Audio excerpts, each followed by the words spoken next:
Welcome to Sri Prakash Educational Institutes. Sri Prakash Vidya Niketan, Rajamandri. Book review by Krishna Kishore, Mathematics Faculty. Title of the book Rich Dad, Poor Dad. Preliminary information. Name of the book Rich Dad, Poor Dad. Name of the publisher Warner Book. Name of the author Robert Kiyosaki, Sharon L. Licher. I have read this book, Rich Dad, Poor Dad. The book contains 10 chapters. All the stories deal about what the rich teach their kids about money that the poor and middle class do not. In brief, the stories are as mentioned below. This book is about the story of Kiyosaki, who has two fathers. The poor dad was his biological father, and the rich dad was the father of his childhood friend, who taught him the financial education to become the rich. In the first chapter, the author describes how he and his best friend Mike want to get rich and make money using the illegal method of creating necklace. Their plan was foiled by Mike's father or the rich dad. Rich dad then shares the necessary financial education with both of them, and their first lesson is about escaping the rat race. In the second chapter, Kiyosaki explains how his rich dad taught him that the rich do not work for the money. He continues to say that the poor and the middle class work for the money, fear, and greed because they were not taught to take the risk, and rather to stay in their comfort zone and work for a stable salaried job.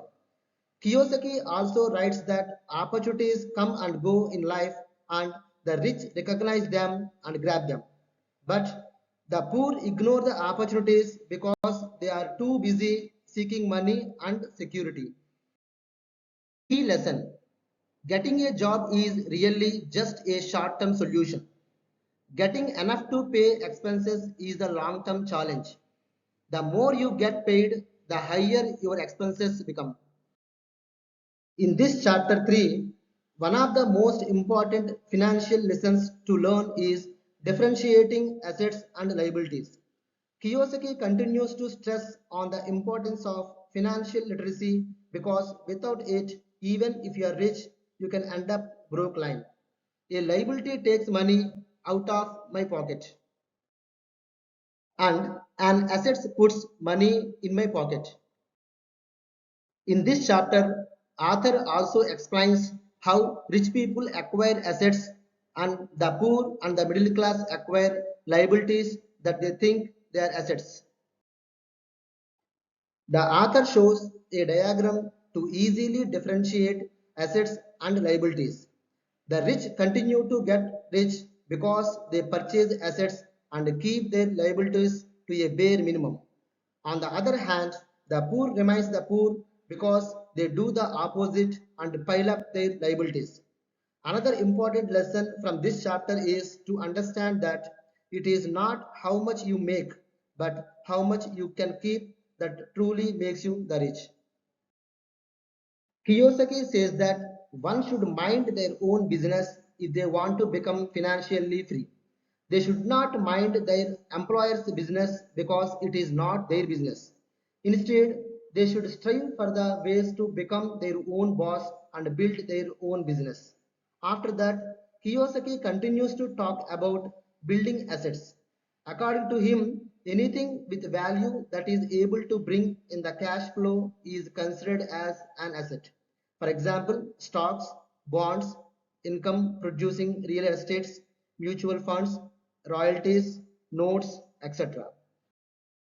In this chapter, Kiyosaki explains how the poor let big corporations manipulate them, while the rich use big corporations to protect and enhance their assets. For instance, the rich have the advantage of using corporates to earn money, spending everything it can, and only be taxed on anything that is left. Kiyosaki writes that Each person is born with talent, but the talent is suppressed because of fear and self-doubt. He also says that it is not necessarily the smart people who get ahead, but the bold and adventurous. People do not get ahead financially even when they have a lot of money because they fail to tap into opportunities and are afraid to take the risk. Most of these people just sit around and wait for the opportunity to come to them. In this chapter, Kiyosaki explains about the four pillars of financial intelligence, which includes financial literacy, investment strategies, supply, demand, and law. In this chapter, the author discusses the skills an individual needs to develop financial success in life. Kiyosaki says that if someone wants to get rich, he must learn how to manage his cash flow, people, and the system. And this is why selling and marketing is an important part of financial education. He also mentions that communication skill is another important skill to acquire to be financially successful in life. In this chapter, Kiyosaki talks about the five personalities that hamper human beings, and they are fear, cynicism, bad habits, laziness, and arrogance. He also states that it is normal to have fear. What truly matters is how you handle it. He also suggests people focus on the reward rather than the problem. This chapter provides insights and tips on building personal wealth. Kiyosaki says that if you want to get rich, you must find a reason greater than your current reality to motivate you. And then he goes on to say that you also need to feed your mind to continue to learn. Next, he also advises people to choose their friends carefully and do not afraid to make friends with people who talk about money because there may be a great lesson to learn. After that, he says that one must learn to pay himself first even if short of cash. In this final chapter, Kiyosaki continues to offer great insights about achieving personal wealth. He stresses that one should stop doing things that no longer viable. He encourages people to look for new ideas, experience, and keep the learning curve alive through taking courses, attending seminars, and learning from other successful people in the industry. After all, the more you learn, the more you can earn. Summary: the poor and the middle class work for money, the rich have money to work for them. It's not how much money you make that matters, it's how much money you keep. Rich people acquire assets, the poor and middle class acquire liabilities that they think they are assets. Financial attitude is what you do with money once you make it, how you keep people from taking it from you, how you keep it longer, and how you make money work hard for you.